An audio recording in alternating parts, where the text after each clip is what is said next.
Thank you for coming out to learn about sign regulations and zoning. As you may recall, my name is Caleb Rossico. I'm with the planning consultant firm of TSW.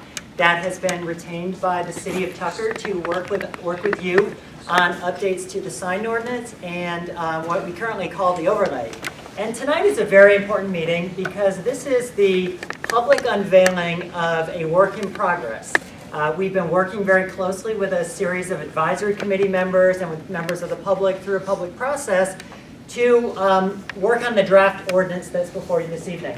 And so what we want to do this evening is several things. First of all, we want to talk you through some of the major changes, tell you a little bit about opportunities for further public input, and then very importantly, get you an opportunity to ask us questions, and then finally, to allow you to provide us any comments in writing related to that.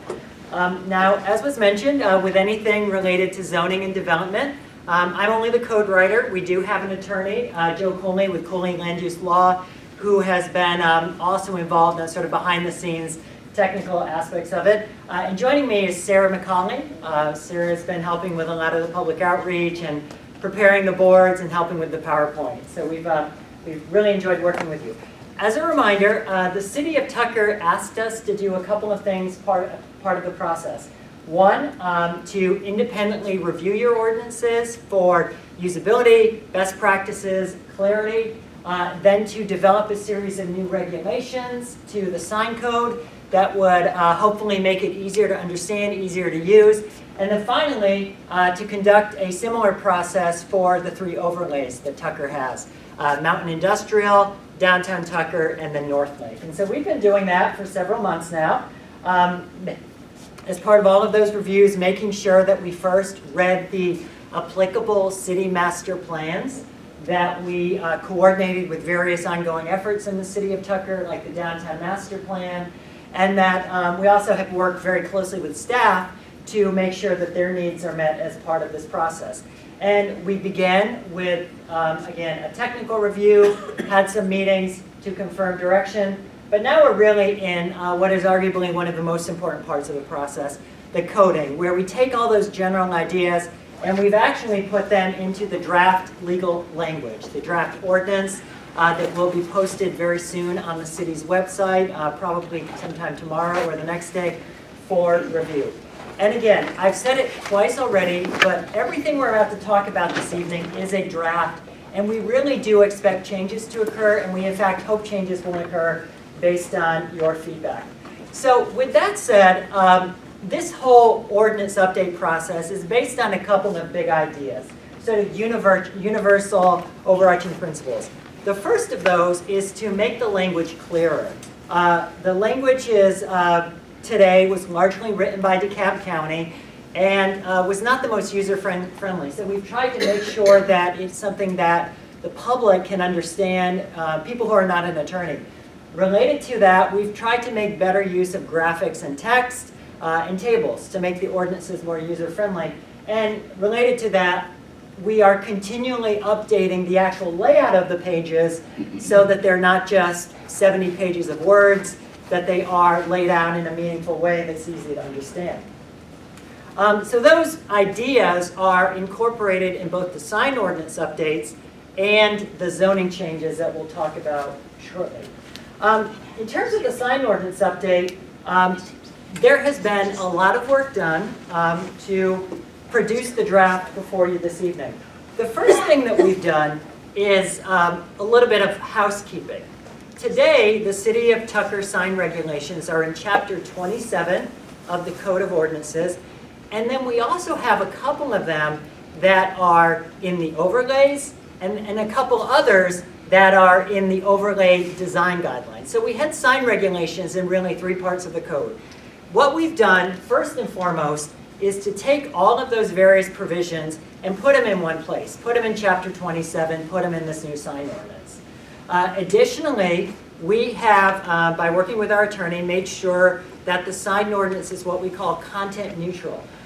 We can no longer, anywhere in the country, regulate commercial versus non-commercial messages, and so the language now conforms with this content neutrality. In addition, we have heard a lot from the Tucker community that issues of maintenance and upkeep are very, very important. So we've made a couple of key changes there related to how signs must be maintained, and then very importantly, closing loopholes in your sign ordinance today where fabric or cloth or even paper signs can stay on a property in perpetuity. They now, when this code is adopted, will have to be permanent, durable, affixed signage. So gone will be the days of someone putting a plastic sign that flops in the wind in front of a business and allowing that in perpetuity. Now, I'm going to get a little bit into the weeds from here on, but again, these are all changes that we wanted to highlight to point out to you when you read the ordinance. There has been a change related to how setbacks are addressed for signs. Today, the city of Tucker bases setbacks for signs on the curb line, not the property line. And that creates a couple of challenges. First of all, curbs can move. Roads can get widened, roads can change. That means where the sign goes can move. Almost every other jurisdiction I've ever seen bases where a sign can go on the property line. It must be on the private property, and it must have a certain setback. And so what we've done is we have said that on the front of a property, signs must be no closer to the street than 5 feet from the front property line. They can go further back, no problems, but they can't go right on the back of the sidewalk, right on the back of the road. Additionally, we wanted to make sure there wasn't an opportunity for developers with unusual lot line conditions to put signs in other areas that may be obtrusive. So we've also included provisions that signs could not be in the required rear yard or in the required side yard. So when you look at the zoning ordinance, you'll see those terms. So the sign really has to be on what is called the buildable area of the lot. It can't be set in the buffer. Additionally, we have created provisions for what are called awning signs, as you can see in the photo. These are actually not allowed in the code today and are very, you're seeing more and more of those, especially in walkable sort of downtown type environments. And so we've codified for those and come up with a couple of standards. The standards include making sure that the signs are only attached to a true awning, which means it must be canvas or certain synthetic materials, cannot be internally illuminated, and then very importantly, can only be above a door or a window, so that a developer cannot put them on several stories and put fake awnings to get around the sign ordinance. So it's very restricted to where they can go, so it really is an awning. We've also had quite a bit of conversation about the type of signs that are allowed in the city of Tucker. So today, Tucker already prohibits a wide variety of signs. So things like murals are illegal, dilapidated signs are illegal today, but this proposed ordinance would expand that list. It would prohibit electronic signs citywide. These are the signs that change and move with internal lighting. They are already not allowed in downtown Tucker. This would expand that citywide. In addition, there is a proposed regulation to prohibit monopole signs, which are the Mako sign that we see here on Mountain Industrial. Those kind of signs would no longer be allowed. In its place, you would have to do what is called a monument sign, or I've also heard them called tombstones, but they're lower to the ground, they're brick or masonry, would not be that. Additionally, there would be prohibitions against portable and vehicle signs. Today, you may see the driving billboards, if you will. And this legislation would say that those driving billboards obviously can continue to operate in the street. The city can't regulate that. But you can't park a sign in a parking lot and get an additional sign out of that, which is something that we are increasingly seeing across the region, and cities are increasingly regulated. In addition, we have created a couple of new provisions. The first is this idea of tightening up the city of Tucker's language about what you and I call A-frame sign or sandwich board signs.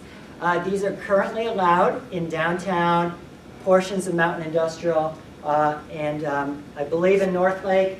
This new ordinance defines what those are, defines what the standards are, so they can't be made of plastic, they must be metal, they cannot be made of unpainted plywood, and specifies where they can go on a property effectively to put some controls in there. It also speaks to how the city of Tucker regulates banners. And again, this has been one of the major issues that we've heard over and over again from stakeholders. You may remember I mentioned that today it's perfectly legal for someone to put up a plastic or a vinyl sign and keep changing it out every 60 days. When this, or if this ordinance is adopted, all banners, temporary signs like that, would require a temporary sign permit, and they would have standards associated with them.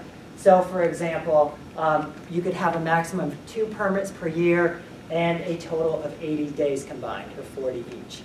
The idea is that these banners are intended for special events, things like special events, which the city has a provision for, but they're not intended to be permanent signs. So say, for example, you rent a storefront, you order a sign, your grand opening is there and the sign is delayed. You could have a temporary banner for a certain amount of time, but that temporary banner could not become the permanent sign. Again, that was a loophole that we tried to clean up. Additionally, we talk about wall signs, which are sort of the ones affixed to a building. Today, they are allowed in all zoning districts, and we've come up with some additional standards for them. For example, they can't cover windows or doors, which, believe it or not, sometimes happens. And their raceway, which is really the structure that they're attached to between them and the wall, has to be the color of the surface behind them, so that they don't create a visual discord as they're implemented. A lot of talk also has occurred related to window signs. These are the signs that are not on the outside of the building, but they're actually behind the glass. Today, the city of Tucker does allow them, and it allows them with various percentages in various parts of the city. So what we've done as part of this ordinance is to clarify, to codify how the city measures those percentages that are in the code. They apply to each individual window and not the aggregate of all the windows on the site. This is important because if you apply as an aggregate, you can get cases such as this Verizon store where 30% of their windows are covered, but it actually is 30% of their total window. And you end up with effectively blank walls. This provision would now say that every window opening or every storefront display window cannot have effectively more than 30%. Additionally, there would be provisions, this would also address electronic signs that may be behind the glass. And so those would continue to be outlawed with the exception of a proposed open/closed sign, which is typically electronic, typically illuminated, but everyone seems to agree that that is a innocuous type of use. Additionally, the sign ordinance changes, as I've mentioned, also look at revisions to the sign ordinance text in Northlake, downtown, and Mountain Industrial. So in Northlake and downtown, one of the things that we've done is remove letter size requirements. And if you work with the sign ordinance, you know exactly what this means. But for those who don't, the city of Tucker allocates a certain area per sign. In addition to that, however, in these two parts of the code today, they say that even if you get a certain area, your font size is restricted to 24 inches. That's a very unusual requirement. It can create problems when businesses have unusual names. For example, a business, if their logo is, let's use Nukes again, which is always the chain where the N is really big and the EWKS are small. If the N cannot exceed 24 inches, then the EWKS can only be about 4 or 5 inches. And so we've just taken all that out. As long as you fit your sign area, you conform with the ordinance. Now, there are a couple of additional provisions proposed in downtown. No neon would be a requirement. This is currently in the code today. And you could have no backlit channel signs, which basically means that all of your signs in downtown would have to have external illumination, more in keeping with the historic feel. In North Lake, there would be a provision that there are no tier of wall sign requirements. Today in North Lake, you get one set of requirements if you are within 200 feet of the street, another if you're more than 200. What this language would do is just treat everyone the same, and if you're 200 feet back, you continue to have a ground sign or a monument sign on the street where people can read it.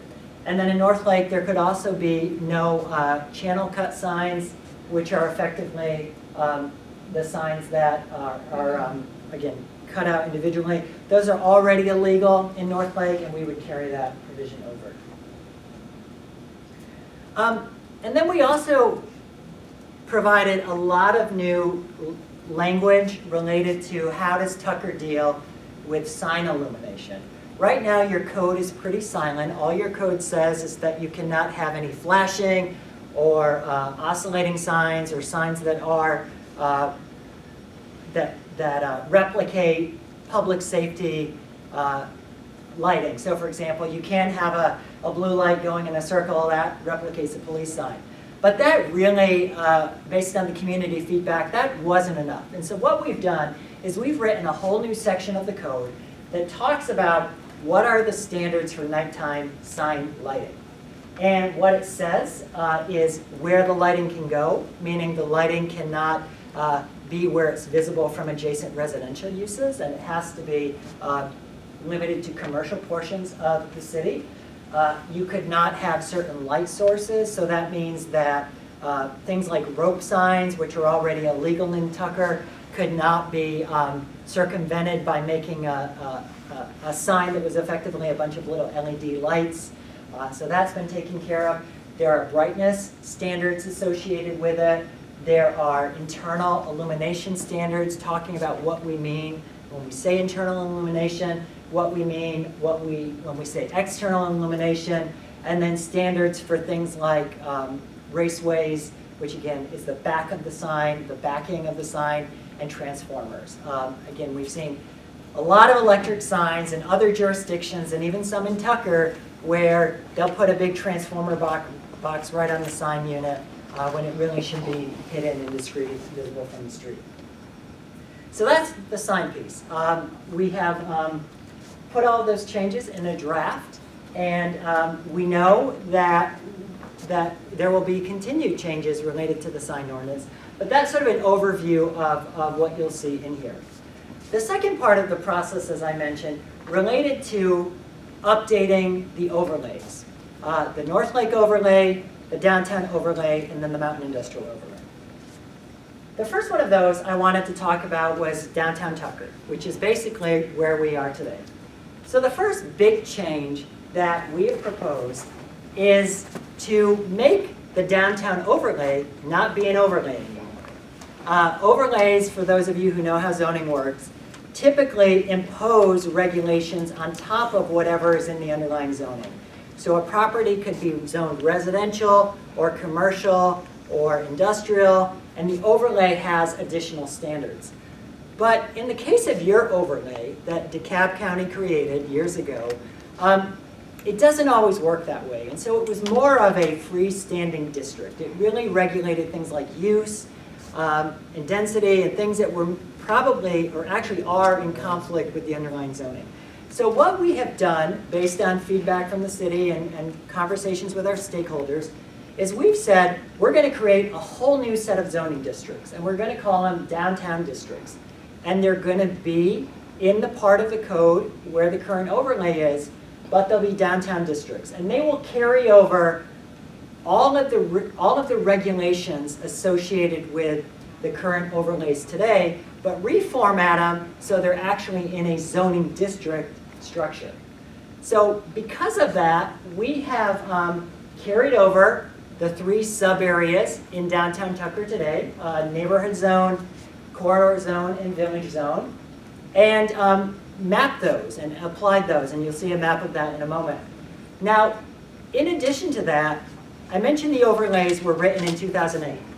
And since that time, the city of Tucker has incorporated and has put a lot of the design requirements in the overlays and applied them citywide. So part of updating the overlay and creating these new districts was removing anything that was already addressed citywide. So we didn't want to have a situation of where one ordinance said one thing and one ordinance said it in a little different way. We just wanted to reference the main part of the city code where it lives. So what were some of those? Well, one of the examples is that the city of Tucker has restrictions, requirements today intended to protect neighborhoods. So if you have any residential neighborhood that abuts North Lake or abuts downtown Tucker, there are height limiting plans associated with that. They apply citywide, so you can't build a taller building immediately adjacent to residential. And there are also buffer requirements. So if you have a commercial or a mixed-use property, you have to have a buffer, and those apply citywide. So back to downtown in particular.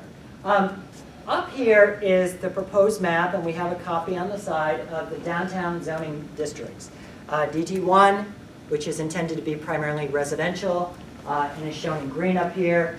DT2, which is intended to be primarily commercial, and is shown sort of at the bottom and the right up there. And then the village, which is DT3 in the middle, intended to be more in keeping with the historic character. This map is a little bit different from the current boundaries as they exist in the overlay. The first thing that we've done is, I have to orient myself here. Today, everything west of us, where we are right now, is actually designated residential.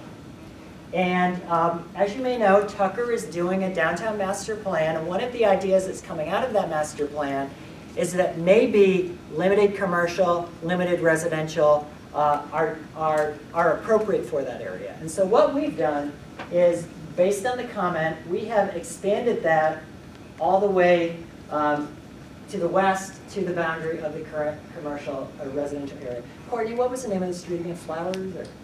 Fuller Road. So it would go from where we are now, west to Fuller, making all of that blue. Additionally, another change that was made is at the northern part of the map. Today, everything north of La Vista Road in downtown is actually zoned for commercial, even though there are primarily residential uses in there. That area on this map is now shown as green, which means that it is intended to be residential. It would no longer have the commercial zoning. You could do small commercial uses in there, but not the larger buildings, not the more downtown Main Street type environment. And then additionally, we've made a couple of expansions of the downtown district on the south. Today, Cowan Road is actually not within the overlay, even though it is within what is called downtown Tucker on all the city maps. So we've just expanded that area and some of these shopping centers to pick them all up and put them in the downtown overlay. Additionally, so those are the districts. Additionally, we've made a couple of modifications to specific design requirements in the downtown area. The first of those has to do with block sizes. Today, the city of Tucker says that, or the overlay says that, if you have a large parcel and you redevelop, you have to put blocks in. So for example, new streets. And we've incorporated that, put it into the code. We've updated the language about making sure that you connect in those commercial areas, but otherwise not allowing a lot of dead ends in that area. Because it's commercial, you want to have multiple ways to get in and out. We've also referenced citywide interparcel access standards or shared driveway standards in this code, and then made a couple of modifications to parking. One of our observations as outsiders is that the amount of parking required in downtown Tucker is quite high and quite not in keeping with the older buildings and the fact that when you have a mixed-use environment, it actually can result in a reduction of parking ratios. So we've proposed a reduction there a slight reduction to 1 per 500 for commercial. Again, developers could provide more, but this is more in keeping with the ratios that you see in other walkable downtown areas. And then the code already has parking caps, which we would continue to apply to the area. Now, we also put in place a couple of new regulations very specific to Main Street. Right? Main Street is absolutely the heart and soul of Tucker. It's the historic part of the community. It really is the part of the community that is the soul. So as part of that, we have updated the regulations to make sure that that character is preserved as new development occurs, or when new development occurs. The first thing that we've said is that if you have a property that fronts Main Street between Lawrenceville Highway and La Vista Road, you have to build buildings with commercial or mixed use along the sidewalk in those areas. So you couldn't build, for example, townhomes fronting Main Street, or you couldn't build single-family housing fronting Main Street. You really want to make sure that that continuity of storefronts is provided. Additionally, we have updated the storefront design requirements. There are currently storefront requirements, but they're not truly keeping with Tucker. I don't know where they came from. They were slightly different from the actual historic pattern you have. So we've said that on Main Street, buildings must have 65% glass, and they must have what is called a bulkhead, or if you see that drawing, letter C, basically a little bit of wall at the bottom. If you go look at Main Street, you'll see that every single building has that. And so that's a character-defining feature of that section that we wanted to make sure new development requires. In addition, you may know that the current zoning allows for 4 stories in this area. But a lot of folks had concern about where that 4 stories could go if properties ever redeveloped. So we have proposed mandating what we call a step back above the 2nd floor. You have 1- and 2-story buildings today. What this would say is that if a new development comes in on Main Street in Tucker, it can go up 2 floors, and then it has to step back 10 feet before it can go up 2 more. The idea is to preserve that character and really result in something similar to the photo, or on the right, there's an actual example of this in Alexandria, Virginia, where they have a lot of historic buildings that are 1- and 2 stories, and they actually allow up to 5, but it has to be stepped back. So that is kind of the idea here. Now, in reality, you never have 2 identical buildings facing the street that were built by the same builder, but we wanted to show you the general idea. The other thing this does provides more light for trees, and with the trees and the landscaping, really creates an environment. So additionally, we mentioned storefronts on Main Street already. We mentioned, but there are also standards associated with drive-throughs. Drive-throughs would continue to be allowed in downtown Tucker, but would have to have a special land use permit, which means the mayor and council have to vote on them based on certain criteria. There are also now a proposed series of design standards for where those can go.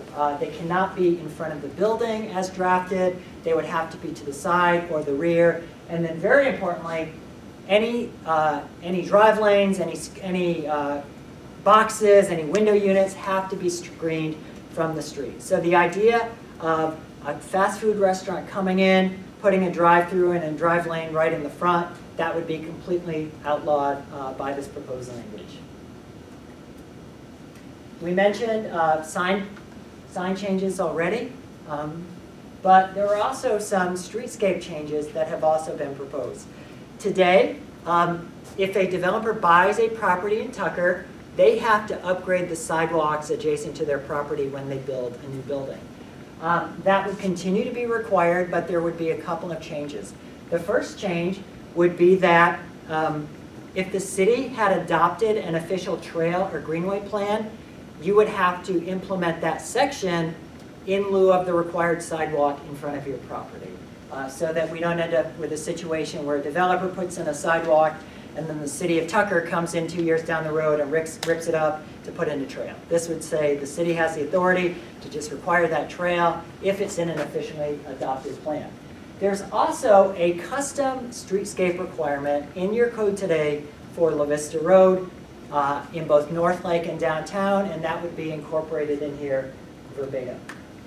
Now, one of the other things that has occurred as part of this, and this has actually been one of the hardest challenges, is I mentioned today that we have base zoning and we have overlay. Base zoning generally regulates the use of property, but not always.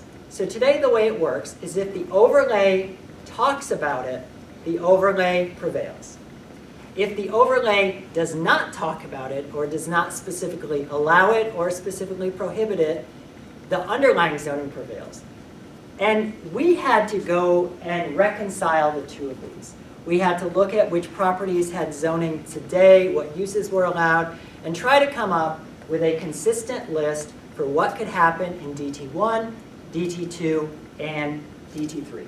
So again, generally speaking, the idea here is that DT1, which is the neighborhood zone, would allow single-family housing, townhomes, cottages, and very small-scale commercial uses. Only on the major corridors, not in the middle of some of the older residential areas. DT2, which is the corridor area, primarily Lawrenceville Highway, would allow for slightly bigger commercial uses, slightly more auto-oriented, and more in keeping with that character. And DT3, the village, very small scale, very small size, very sort of Main Street. So this part of the code, which is actually 10 pages, talks quite a bit about that. But there are a couple of changes that were made, and we know that some folks are very concerned about the poultry and the chicken aspect of this language. And so one of the proposed comments, which again is for your review, for your feedback, is that this district would not allow the raising of chickens. If that's something that concerns you, please, please, please fill out a comment card, and at the end of the meeting, you'll see an opportunity to email me. But then there are also some other use changes that have been put in here. For example, today, you cannot build, a business like my company, for example, could not relocate to downtown Tucker because Tucker says that no office use can be more than 5,000 square feet. That's pretty tiny. If you want to have a truly vibrant downtown with a tax base, you need people who are there during the day.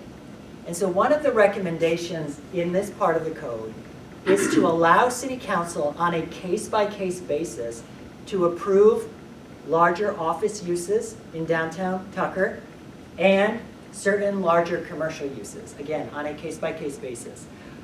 I did this because after talking with the steering committee, I didn't think anyone would dramatically propose if someone wanted to put a CVS-sized grocery store in downtown Tucker or a market. But that would actually be illegal in the zoning today. The proposed language would allow that kind of use to come in subject to a special land use permit. So that's another major change in the use provisions. And then finally, if you're familiar with the code today and you look at it, you'll notice that we have reorganized all of the dimensional requirements, things like setback, building height, etc., into a single table. Primarily, the regulations are the same as they are today, with a couple of differences. First is that we are allowing smaller single-family lots in the village area. So for example, if someone wanted to buy vacant property on First Avenue in this area, they could build more in-town type housing. Everywhere else, it would have to be the standard 6,000 feet. And that is a change, but something that is now noted in here. Another change is that we completely got rid of the requirements for the bonus program. You may know that up until very recently, City of Tucker granted height bonuses for different things in different parts of the city. Council voted to remove those everywhere except for in the overlays. We are now taking them out of the overlays so they no longer apply. So that's sort of an overview of downtown. Now, in terms of North Point, the approach was very similar as well. We're getting rid of the overlay. We are creating a series of 4 North Lake districts that roughly align to where the current North Lake tiers are. High density commercial, office park, employment, and then a new one called Vistadale Court, which I'll talk about in a moment. Generally speaking, the area is fairly similar to where the North Lake overlay is today, but it does go to the south and east a little bit past the railroad to pick up some commercial properties. And then, as was mentioned, creates a new sub-area called Vistadale Court. This is an area where, if you haven't been back there, is actually really unusual, really interesting, in that it is between the residential neighborhoods and the higher intensity commercial along 285. But it primarily is commercial uses in the old houses that were there. The property was evidently rezoned years ago under DeKalb County. It was going to be a major office or a major commercial development, and it fell through. But that's why it's in the overlay today. And so what we've done is we've put in place a series of regulations that would treat that Vistadale as a transition between the neighborhoods to the east and the higher intensity commercial to the west. Today, someone could buy up Vistadale Court and effectively build mid-rise buildings there. This would cap them to 3 stories. So they'd have to be in keeping with the adjacent neighborhood. So what are some of the things in North Lake that are new? Well, as I mentioned, we're going to continue to have street size and block requirements here. We're going to continue to have interparcel access here in the same way we did for downtown. We are going to continue to have trail connections, as I mentioned, in accordance with adopted plans, and then streetscape requirements in accordance with various adopted plans. We're also updating the use table pretty significantly with the changes that I mentioned. So poultry would not be allowed in this area anymore. Most of the other commercial and residential uses would continue to be as drafted. Similarly to downtown, we have updated the dimensional tables.